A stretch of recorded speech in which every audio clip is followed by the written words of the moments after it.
Summer holiday book. ఇది నేను మా పాప కోసం ప్రిపేర్ చేశాను. And I wanted to include all her summer memories in this book. So, every పేజ్‌లో మెమరీస్‌కి ఫోటోస్‌నైతే స్టిక్ చేశాను. అండ్ వాటికి క్యాప్షన్స్ రాశాను. ఇది కొంచెం టైమ్ టేకింగ్ ప్రాసెసే. బట్ చాలా ఇంట్రెస్టింగ్‌గా ఉంటుంది. దీనికోసం ఫస్ట్ అయితే అన్ని ఫోటోస్‌ని కలర్ ప్రింట్స్ తీసుకోవాలి. అండ్ ఓన్లీ ఫోటోస్‌ని స్టిక్ చేస్తే అంత ఎఫెక్టివ్‌గా ఉండదు. సో, దానికోసం నేను స్టిక్కర్స్‌నైతే పింట్రెస్ట్ నుండి డౌన్‌లోడ్ చేసుకున్నా. వాటినైతే కలర్ ప్రింట్ ఔట్ తీశాను.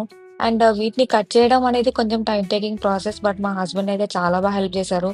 కానీ అన్ని స్టిక్కర్స్‌ని, ఫోటోస్‌ని కట్ చేసి ఇచ్చారు. సో, నేను వాటినైతే అన్ని పేజెస్ మీద స్టిక్ చేశాను. అండ్ వాటికి క్యాప్షన్స్ అయితే రాశాను.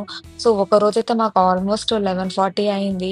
సో, నెక్స్ట్ అయితే మళ్ళీ స్టార్ట్ చేశాము. కొన్ని పేజెస్‌లో అయితే మనకి ఏ స్కెచ్‌తో రాసినా గానీ కనిపియదు. అలాంటి వాటిల్లో వైట్ దాని మీద రాసి అలాగైతే స్టిక్ చేశాము. అండ్ కవర్ పేజ్ గూడా చాలా ఇంట్రెస్టింగ్‌గా అనిపిచ్చింది. అది గూడా ఫినిష్ చేశాను. అండ్ థాంక్ యూ పేజ్‌కొచ్చేసరికి మా పాప అయితే అందరికి థాంక్ యూ అనేసి పెట్టేసి, సో, ఎవరైతే తన సమ్మర్‌ని మెమరబుల్ చేశారో అనేసి అందరి నేమ్స్ అయితే ఇంక్లూడ్ చేసింది. So, this is it for today. Thanks for watching. Bye.